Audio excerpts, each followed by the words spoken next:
You know what day is? Motorhome Mondays. Right, back to my old usual kind of areas. On my own, no John, no Gadget John this week. No picturesque field or anything. I'm just in the front of the motorhome. Thought I'd just hash it out here, you know, and crack on with it really. Right. First question. I'm thinking of getting a Chromebook or a tablet for watching Netflix / iPlayer in the motorhome. What would you go for? I have done a video exactly on this, which I'll link. I still get it wrong, this side or this side, but the link will be in the description below. Personally, long story short of that video is I would go with a tablet because you can add loads of different apps to it quite easily. You could take it from the motorhome to the beach if you really wanted to and play music on it, if you had like a hotspot or something. You can actually download stuff to it, so that would even work without a hotspot. So yeah, I would go with a tablet because you can get some pretty good sized screens and they run pretty fast and they'll pretty much play everything that you need to streaming wise. So, and you can have it, it's a lot more portable than a Chromebook. Chromebooks are great, but they are more bulky. So in one of your videos you mentioned you leave your fridge gas on 24/7. Does it ever go out from driving? I think it means, does it like blow out? And how comes you don't run it on electric in the summer with all the solar?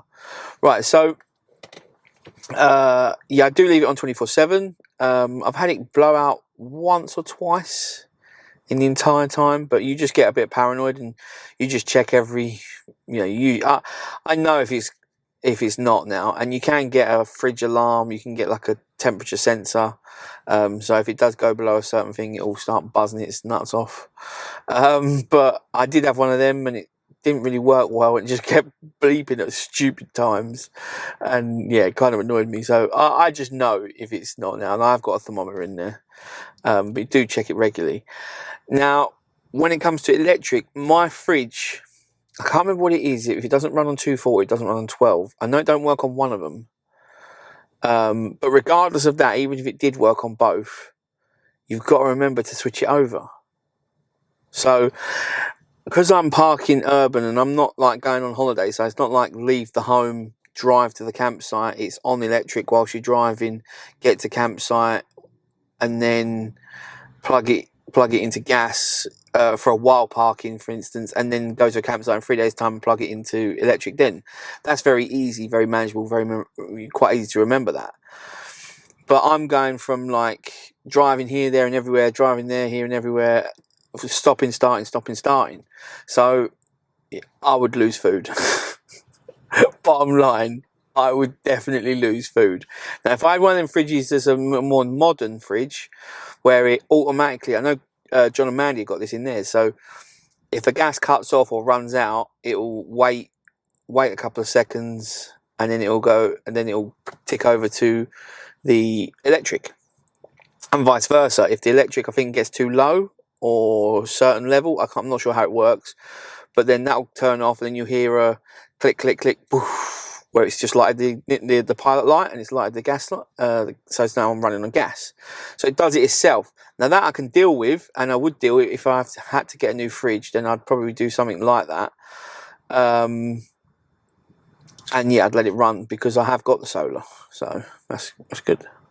But yeah, I don't want to lose no bacon or chicken wings, so that's basically why I run it on gas. Yeah. Next one. I'm currently doing up an old caravan. How do you know of anyone that does the same lifestyle as you but in a caravan, or do you think it'll be too hard? Now I know there's a woman, Travelling Kay. She's over in New Zealand. She did come over here for a while and done a bit of a tour of the UK, and she's in a caravan. She tows it with her car. I think she's in New Zealand. I'm pretty sure it's in New Zealand. I'll link to her channel below so you can go have a look at her videos. But she does that, and I'm pretty sure she goes to sites. I think she does a bit of wild camping, but mainly goes to sites. Now, yeah, I don't think it'd be that easy over here, to be fair, because you couldn't just pull up and wild camp in a street, because you've got One, you've got to find enough room for the actual caravan. The length for the space is going to have to be long enough for you and for the caravan and the car you're using to tow it, which ain't going to be easy for one. Two, yeah, you're then getting out. People then know you are there. Like, I mean, I could park this in the street and people don't actually know I'm in it. They could think I'm visiting friends. But if it's all hooked up, it's just arrived in the street, people are going to know that it's going to be used. I would suggest. I don't know. I wouldn't do it. I did look at caravans, and you do get a lot more bang for your buck. You really do. Like if you had a 10 grand limit for either way, you would get so much more for your money in 10 grand in caravan than you would 10 grand in motorhome. So, oh my gosh, it's unreal. It really is. But yeah, I think it would be quite hard, but if you're not going to do sites, but I suppose it's still doable.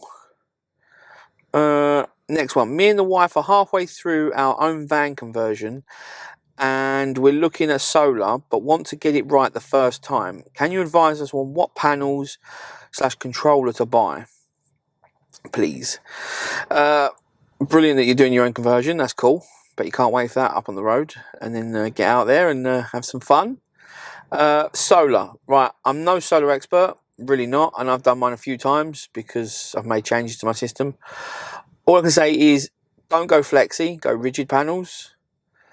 Try and get a really big MPPT charge controller. Now I'm going to be biased, and I did pay for all mine. I paid for all of my Victron stuff. Victron is top of the line. It is expensive. I mean, my MPPT charge controller was about £600-700, give or take. I think it's the 150 volts, 60 amps. Because I've got so much solar on the roof, and I can still add a little bit more, and I should be within. And you want thick cabling. So if you get a really big charge controller, that means gives yourself some flexibility about upgrading the system later on. And if you get good thick cabling, again, you're not going to get like skinny speaker wire, because then for one panel, because then if you put another panel on and you've got really skinny wire, you got double the volts coming through or double the amps coming through. It's not going to work with the wires. You need the correct gauge wire, and there's guides out there for that, but you want chunky wire and a big charge controller to start with.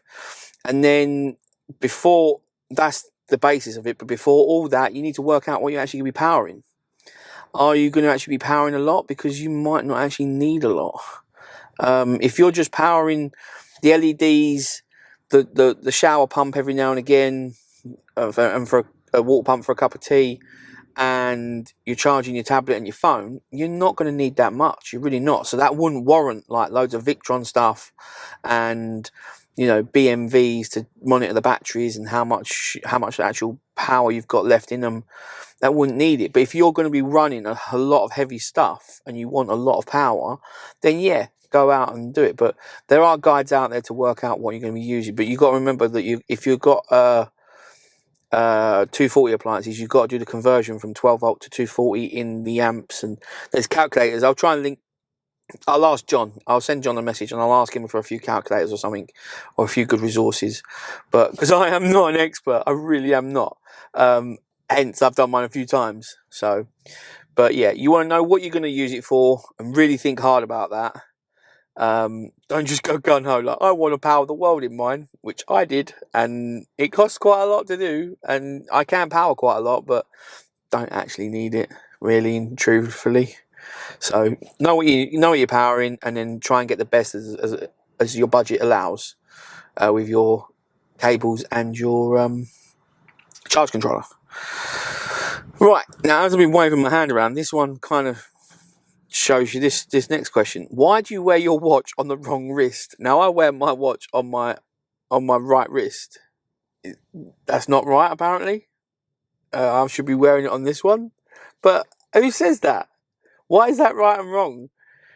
That's my dominant hand, and I just, what's the time? If I went, nah, that's just not right. It's just not right. You know, I'm unique. Let's say that. Next question. How do you apply for jobs and pay council tax? Council tax with no address. Right, first one. I have an address. It's at a family member's house.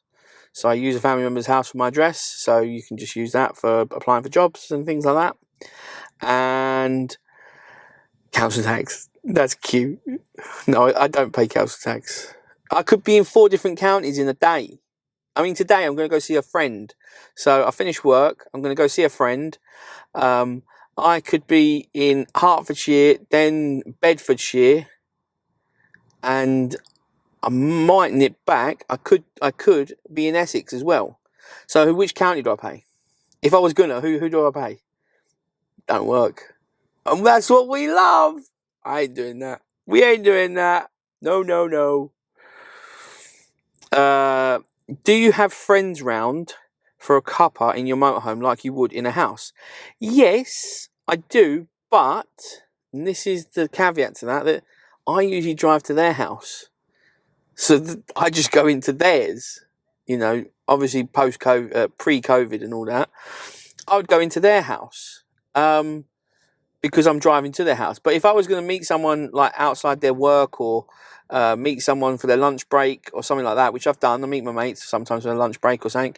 Yeah, they'll jump in the van, we'll have a cup of tea and make a sandwich or something or whatever and chill out. Yeah, it's my house. It's fully capable of accepting people to, entertain and do guests and have dinner and all that. Yeah, it's not a problem.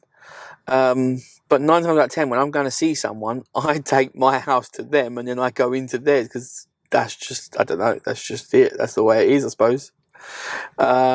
Next question. This is the last question. If you had a week off work, where would be your place of choice to park up and chill without moving on? Now, I'll be brutally honest. I haven't done much of that, like parking up for a week and not moving. You could do that in Scotland quite easily, I think. But there's a few things. I don't really have a week just to stop in one place and stay in one place. Unless it's like a campsite and I was doing a meet-up or something. I don't really want to just waste a week in one place. I quite like moving around and doing little road trips and things like that. Secondly, I'm usually quite urban. So when I do go away, I'm getting further out. So, and then I'm travelling. Again, so I don't stay still for that long. I've stayed still on a few little CLs before, but also if I did find somewhere that I could stay for a week, I don't think I would, because I don't want to ruin the spot. I don't want the dog walkers to come past every morning and see that I'm still there and then like, right, okay, I'm going to ring the council about this. If they see me there for one night, 2, fine, then leave and make sure it's all clean and that, leave no trace, and if there is anything there, I'd clean it up just to make sure people don't tar me with that brush. But no, I don't really want to try and stay somewhere just for a week just for the sake of not moving, because I can quite easily find other spots and just, bounce around for a few places than abuse one spot and then get it shut down, locked down, yellow lines, no parking signs and all that. I don't want to do that, because that only makes it more difficult for me and for others. And yeah, I really don't want to do that. So, but one place I do quite like, and I've been there a few times, is Dungeness. There's a nice pub called the Pilot Inn, right on the stones, on the shingles. If you go in there and talk to them, give them your registration number, they usually want you to have like a drink or a meal, but they're perfectly fine if you stay overnight. They just ask you to be gone about 11 o'clock in the morning, so more customers can come in and actually use the car park, which is perfectly fine, but they welcome you back every night. It's more than acceptable. Amazing food, and Dungeness is a really nice little area. They've got some great seafood down there, and just it's got a nuclear power plant, but it's it's quite quaint down there. It's quite nice, good seafood, lovely seafood. But right, that is this week's questions, guys. If you've got any questions for me for next week's Motorhome Mondays, drop them in the comments below. Send me an email at Darren, DARRAN, at theurbanmotorhome.com, or hook me up on Instagram at the Urban Motorhome. I have got a video coming out this week about the little edits and updates that I've done in the last couple of weeks. So that will be coming out probably Wednesday or Thursday, I'm hoping. So look out for that, and I will catch you on the next one. Have a great week, guys. Take it easy. Bye.